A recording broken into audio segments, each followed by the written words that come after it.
Ahoy hoy F1 fans! So I did find another grievance, surprisingly.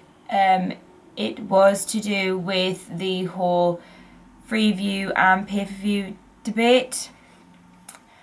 I'm on the Freeview side of things, mainly because as someone that doesn't subscribe to Sky, I have to fork out $6.99 a day for the privilege to watch my favourite sport.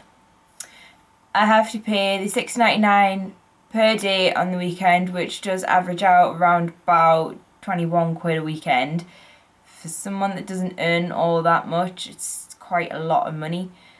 But yeah, I have to pay the 21 quid a weekend for the privilege of watching the GP3, the GP2, sorry, F2, can't get it out of my head, and the F1. I also have to pay to watch broadcasting that I'm not a fan of in general. If you already follow me on Twitter, you will know that or if you followed me last season, you'll know that I really am not a Sky fan. I don't like their broadcasting. I want to say it's nothing personal, but I feel like they're very biased. They are quite obvious about who their favourite drivers are and who they're not as keen on. So that kind of makes me a little bit about them.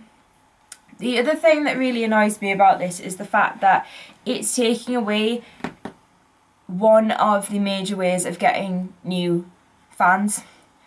When I was younger, I started out by watching Formula One on the BBC. I used to get up early and wait for the teletext to come off. This is how long ago it was, because I was about 6. That is 17 years.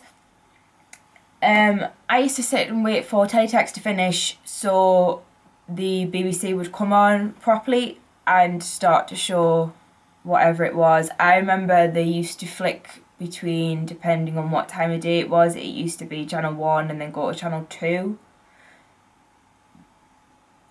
And that was my childhood.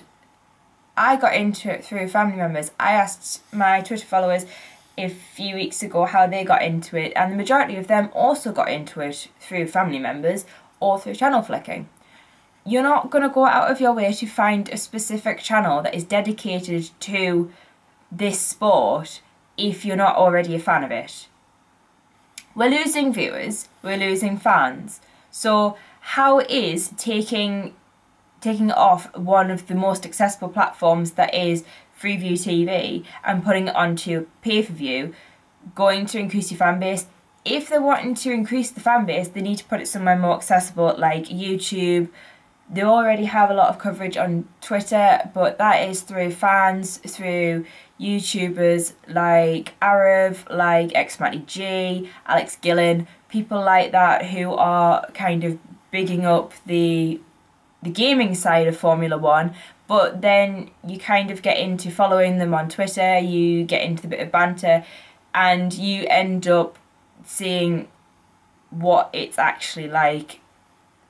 You see their views, you kind of get a little bit sucked in and you want to interact with it. They're lovely lads, they're great to have a bit of banter with. So YouTube is a massive platform that needs to be utilised. Instagram, I don't think Formula One is all that onto Instagram. The teams are kind of getting there. The teams are more on Twitter level. They are brilliant on Twitter at the minute. I know they haven't kind of got the rest of them. Mercedes are probably the only ones that go for Facebook Live. But it is something that they need to address. They need to start to bring fans in from elsewhere through the uses of social media. You're not going to increase your fan base if that's happening. And then you're going to end up with less revenue, you're going to end up with teams pulling out, teams going bust like manna, circuits not being able to afford it like Silverstone.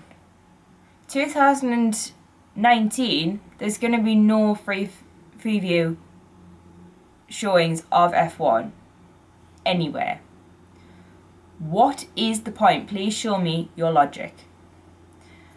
Where is the logic of expanding your fan base by putting it onto a specific platform? They really need to rethink this. Liberty Media needs to rethink this. So that's my kind of 2 cents on the situation at the minute. I'll probably have more ramblings in the near future, especially when the season starts next week. But for now, doodles.